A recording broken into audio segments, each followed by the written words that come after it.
Today we're going to look at Labyrinth, War on Terror, card by card.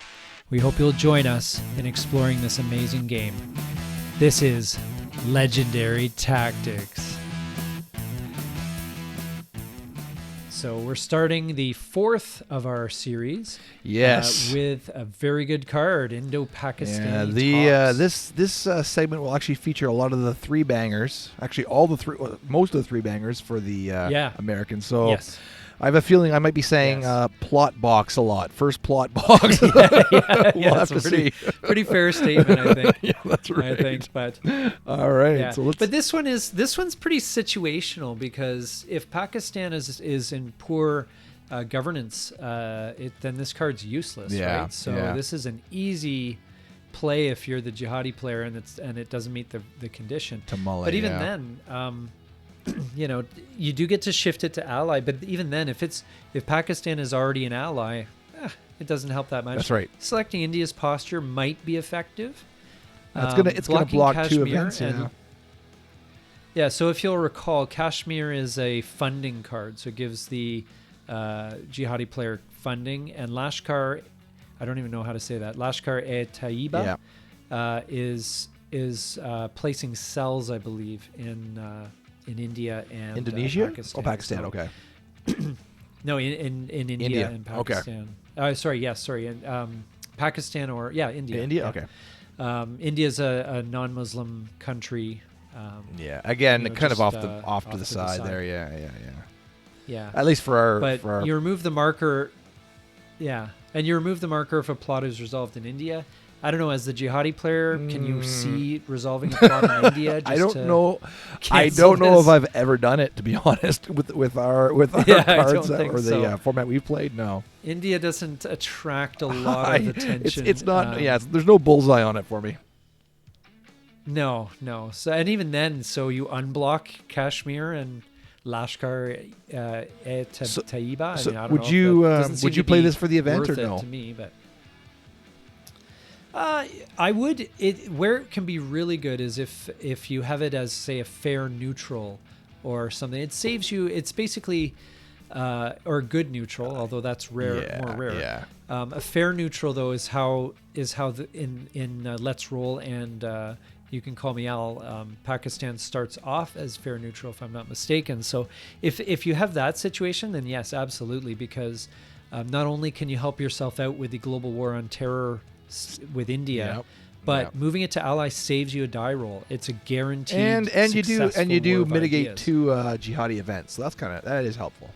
Yeah, I mean those are are they stunning Kashmir events? No, but yeah. Well, Kashmir is actually a pretty decent funding event. We'll touch on that in a couple videos, but it's not a bad block as far as that goes. But I mean, in a game with 120 cards. Kashmir might have already gone past. It may be ages before it gets to anyone, so it's okay. But and from the jihadi perspective, I'd say this is a card you mitigate. I wouldn't plot this one because I'd probably try to mitigate it. Yeah. You would use those three ops are pretty sweet. Yeah, so exactly. I would take those. All right, Iraqi WMD. All right, Cassius Belli. This is one that I. To be honest, I don't know if I've ever taken this one for the event, because if I find that, to get into a regime change, generally speaking, is not a good idea because you get trapped there. You can get stuck, yeah. But but if you are like if Iraq is as is typical, if it's a poor adversary, if you have the troops to spare, maybe it makes sense. Because then you can potentially, if you have other cards in hand that would make this work. So, for example, as you'll see, mass turnout or something like that, it might not be a bad idea. I've just never seen the circumstances where I want to get into a regime change in Iraq. It seems like there's always other options that are better. Uses of my troops. And again, I mean, what are you from the jihadi? I wouldn't plot this one. Yeah, although it would be interesting though, because it does. If you play this card and take the ops, it does give the U.S. the option of going into Iraq as a in a regime change. So you may actually open the door for Iraq to swing more towards good governance and so forth. So I would think about it as the jihadi player maybe, and take a look at the overall board situation. But if there's a ton of troops, like if the troops are in the more peaceful, like if there's like a ton of troops on the troop track, I don't know. I'd maybe, think twice about this one, maybe a little bit, because Iraq is one of those almost sure thing kind of countries that you can safely move into and move towards Islamist rule without too hassle. much Yeah, trouble. exactly. Yeah, that is true. Yeah. All right, Libyan deal. Gaddafi sees the light. Oh boy. Yes. Finally saw the light with Condoleezza Rice. It's Gaddafi. Oh, it's Gaddafi. Oh, yeah. Gaddafi, yes. But anyway, the spellings throw me off as well. So Libya goes to ally. You gain a prestige, and you can select 2 Schengen's countries' posture block. Libyan WMD is, to my mind, useless. It's actually funny because Iraq or Syria has to be an ally, which is kind of tough to do in a 1-deck game. But I've seen this in a 3-deck game, and it's actually a fun card to play in that circumstance. Yeah, actually. and from the jihadi perspective, I got to say, anytime I start seeing 2, 3, 4 things happening because of a card event, I don't like it. So yes, but that said, Iraq or Syria has to be an ally, which is not easy. There's, you can easily get rid of this card without plotting it, but yes. Yeah, if all the conditions were right, I would consider, because I don't like giving you prestige. I don't like you switching the global war on terror. So I would probably if it was in the right condition, I would plot potentially, but I would probably use the ops first to mitigate one of those things happening, and then if I could. Yeah. Well, the only time I've ever played it for the event was one game I think we had where we got into the 3rd deck. We actually battled it out. And it's very rare that you get into the 3rd deck, but to be honest, I actually really enjoy getting into the 3rd deck, because events like this suddenly start to actually come into play. Yeah. Right? Yeah. It's kind of neat how different cards kind of shine at different points in the game, eh? Yeah. But this is one where you have to get Iraq or Syria to ally, which is not going to be easy, and But here's another funny combination with Iraqi WMD. You could do a regime change, get Iraq to ally, then this opens up this card, so you could maybe set up combos. You could do a bit of a domino, in this case. Yeah, but to be honest, it's pretty rare. But yeah. All right, Libyan WMD. That's his belly again. We just had that. Yeah. So you play for Libya adversary, U.S. hard and no Libyan deal. Yes. So the last card cannot be in place. The marker can't be in place. So. Again, regime change in Libya at any governance. Libya is a one resource Libya doesn't really country. Concern me, so I'm not too worried about it. No, it's certainly in a 1-deck game. Again, in the 3rd deck, like in a game where you get into the 3rd deck, this actually might come into play, and it would be kind of interesting potentially, because if you. But regime changes are so tricky, right? You get into too many of them, and you're really kind of you're It's stretched out. not that big of an advantage in my mind. But anyway, so this most times I'm taking. Yeah, and I'm not worried about it as a jihadi generally. Yeah. Mass turnout. Yeah. It's funny, mass turnout. This is one of my favorite you cards. love to play this, and it's you combo this all the time, and I hate it. Oh, dude, yeah. Like, it's just one of those cards that if you get lucky, you do a regime change, you roll for fair governance, you play this card as your second and boom, card. it's good. Regime change is over. You're at good governance, and you can pull your troops out the next card. Like, it's beautiful. Now, if it's in the jihadi hand, it's really easy to get rid of this card. Generally. Well, I will say generally. Yeah, but if there's a regime change country, then you got to work at that first. Yeah, and you can't do much about it. So you if there is a regime, you're plotting this one. Yes, but otherwise, you can just toss it. I would generally, if I got this in hand and there's been no I would play this early in a hand, so that just in case the U.S. was getting ideas about something. So. Yeah. Now here's a question for you. If I'm in a regime change as a U.S. player and you get this card, and the country is at poor governance, do you let this event happen? Or now that would be I think that would be it depends on what the rest of my cards are. Yeah, for sure. If I had cards of worse effect, then maybe I let you have the one level, but I do so very grudgingly. Yes. So. Yeah. Okay. Yeah. Okay. Next one up is NATO, which I of course love because that's my favorite. You have an affinity for this card, eh? I have an affinity. But is the ability worth it? Yeah, actually, generally, I find it's useful because it gives you an extra 2 troops, and what that allows you to do is to keep that dominance of troops so that you can do the war of ideas in a regime change country. Because if you keep the strength, you need to there. have 5 more troops than cells, right? So this gives you that extra 2, but it doesn't cost you any troops off your troop track. So you don't have to. You can just they're reinforcements. So I'm guessing you would play this in tandem with a regime change. Well, yeah, there has to. So well, there has you would to do be a regime change and then happening. But would you actually do that? Would you drop a regime change to do this card? No, it's not that good. Well, it might if I need to do the regime change anyway because this is it's pressing. Like it's because the regime change is pressing. Then yes, this is a great one to kind of help out with that. The aid certainly will help with the war of ideas. But it is a 3 op though. So, I mean, you are spending 3 ops to accomplish that. So it's a fair price. I would much prefer that the jihadi player. Yeah, I bet you would. But isn't that always the way? Yes. Yeah. But is this something? No, I'm not too worried about this card generally because again, you can get rid of it. I mean, if the conditions were met. You know what I would probably actually try to do is flip the war on terror idea. I would probably use the ops first, try and flip the war on terror, get the penalty, and then the card doesn't play. Is what I would maybe gamble if I had to, but because I don't want you to hang well, troops. It's not. I don't know if that's a gamble because that's actually good, solid jihadist play. Because if you're flipping the world against the U.S.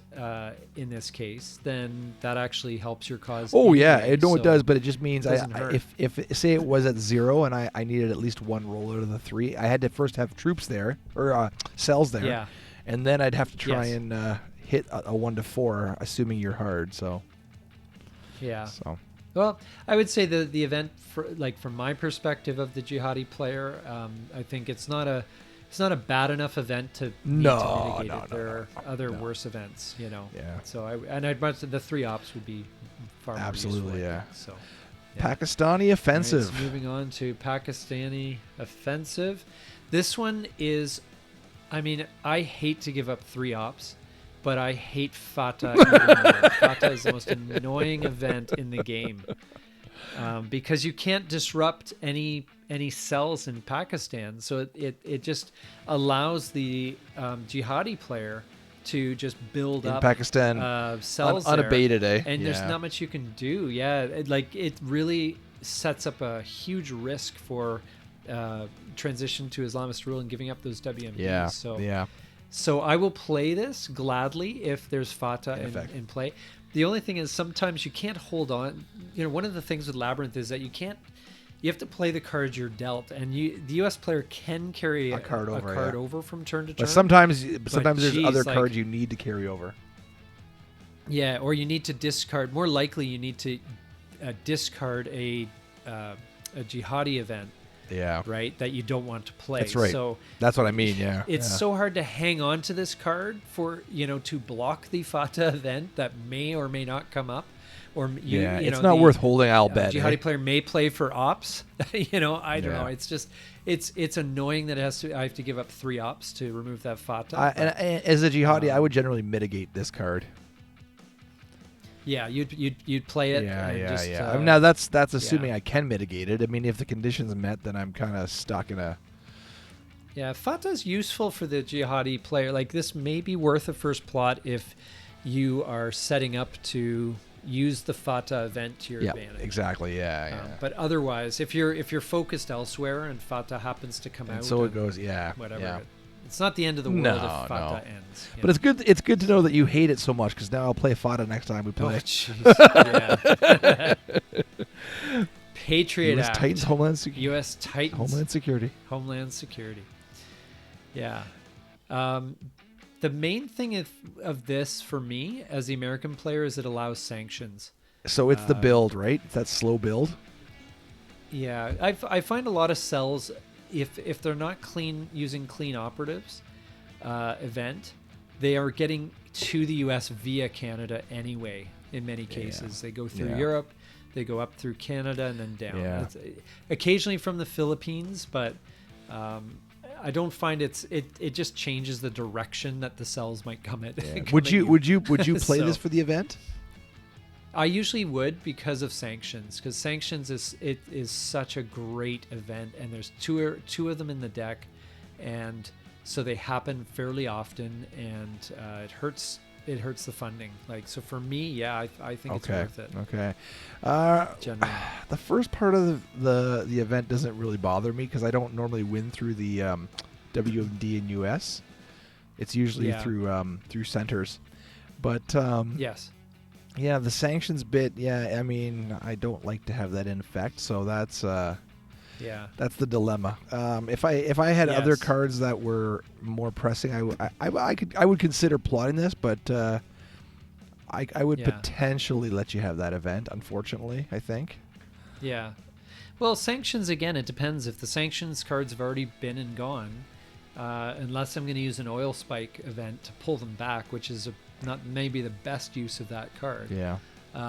You're probably safe in playing it. Generally, I mean, most games, in my experience, finish either in the first deck or early in the second deck is typically when a game finishes. So I don't know if it's, especially if it comes up sort of later on in the draw deck. Let's say it turns up in the last quarter of the first deck. Depending on the game situation, it's probably sanctions may not be an issue anyway. Yeah. So it's pretty. I'd take the ops probably as the jihadi player. Yeah, I would generally do that too. Yeah. Renditions. Detainees sent to less gentle hosts. Oh. Yes, this is all the questionable U.S. policy stuff. So now, this is actually kind of a good event, actually. This is what's always funny. It's like enhanced measures. It's like, it's actually a pretty good event. Like all these ones where you have the choice of treating your prisoners cruelly actually end up being like very positive in the game. The disrupt is useful because, again, that can be a prestige bump. The jihadists discarding a random card. Especially when is it better to play that at the beginning of the turn or later on in the turn? As a jihadi, 100%. You play that. Be a victim. You play this at the very end when you have two U.S. events and you want to get rid of one. Yeah. So you can actually use this to your advantage as a jihadi. You lose your detainee release, and you do potentially lose a cell. However, it does set up the leak event though for the U.S. No, it can be blocked by leak. No. But like the leak event will be playable, right? So if you play renditions, it puts a marker there, and then that marker can be leaked, which causes a whole bunch of chaos, and then it blocks the renditions event going forward. So the renditions event can be used multiple times. As leak is in as effect. Okay, leaked. Yes. I see what you're saying. Yeah. Leak will block it. Yeah. Yes. In some ways, though, I might not even use leak if I had this, because if I had a mitt full of American events as the jihadi, I'd consider actually playing it for the event. I think you're pretty safe to play it for the event. You lose that one event. Yeah, like you time it. You either play it on your last card of the round or the second last if there's a card you want to get rid of. And the detainee release is a great event, but it's not the end of the world if it's blocked. And it does set up that leak event for you for future use, and you can really damage the U.S. position. So the next one's very interesting. Our 10th card here. Of the set here. U.S. claim. Yeah, safe for now. U.S. claims success against terror. Yes. This is, generally speaking, a very, very good event. The only risk is you roll your posture. You have to roll U.S. posture. So as a U.S. player, you generally want to play this if you can, but only if the global war on terror is in either the neutral spot, the 0 spot, or the 1 spot, I would say. Or well, maybe you could get away with the 2 spot as well if you've got a country you can flip so that it brings it to neutral. So let's say if the world is with you and they're hard on terror, and then you play this and you end up going, rolling and flipping to soft posture, then as long as you've got a country like a Schengen country, you can shift from hard to soft. Then that should cancel out. It moves you more to a neutral stance in the world. Now here's what I'm wondering, and I don't tell me your thoughts on this. So let's say that I'm at it's six country points I need, right, to win as jihadis. Yes. So let's say I'm at around 5. You're hard on terror, or your posture's hard. Is it worth me playing this event to try and get you to soft so you can't regime change? It would be, but you can only play it if there's no Islamist rule. Oh, right? so that's a moot point. The fact that you then. have countries out with Islamist rule wouldn't count. However, when it is a good point though, because if you, for example, if you're setting up for a potential, change to Islamist in rule, 2 countries that are big, right? mean, yeah, but it is a risk because you do hand the U.S. 3 prestige. Yep. And you're going to basically, the war on terror is probably going to go the U.S.'s way too. Yeah. Like it depends if the U.S. posture is really if it's hard and the global war on terror markers are really extremely in their favor, then because if you get lucky and your roll in the U.S. changes to soft posture, then the selecting the one non-U.S. country's posture doesn't quite get them to neutral. It gets them to 1, so it'd be hard 1 and posture is soft. So you end up with a -1 modifier to War of Ideas. So it can cause a mess. It does give 3 prestige to the U.S. Well, the other thing I'm thinking is, what if your prestige is potentially maxed out? If you max it out, it doesn't really matter. If his prestige is already 12, then there's really no risk to you. Yeah, it can just be a bonus. And arguably, even if it's 1, if the prestige is in the toilet, then it's fine to give him 3 maybe if it helps you in some way. But I wouldn't say this is a great event to hand the U.S., but it may not be plottable. No, and it generally, I mean, there's usually somewhere Islamist rule somewhere, so yeah. Although you do your darndest to make sure that's not happening. Yeah, so that's your goal anyways. That's right. Because sometimes Labyrinth can be kind of like a win more type game. Like once one side, I find it usually balances on a knife edge, and then it snowballs. But once it decides the side, it just snowballs. Yeah, and this is a snowball type card. It's like, okay, the jihadi player has no territory, no Islamist rule spaces. And here's just the U.S. piling on with an additional 3 prestige, you know what I mean? Yeah, so it's just more pain. It could be potentially just more piling on to an already bad situation for the jihadis. Players. So we have gone through almost all of the American events. There's 2 more to go. Thank goodness that we only have 2 left. Yes. Please stay tuned because the next episode will be glorious and jihadi. Yes. Yes. And thanks so much for watching. We hope you're finding these videos useful. I'm Cax. And I'm NATO. And this has been Legendary Tactics.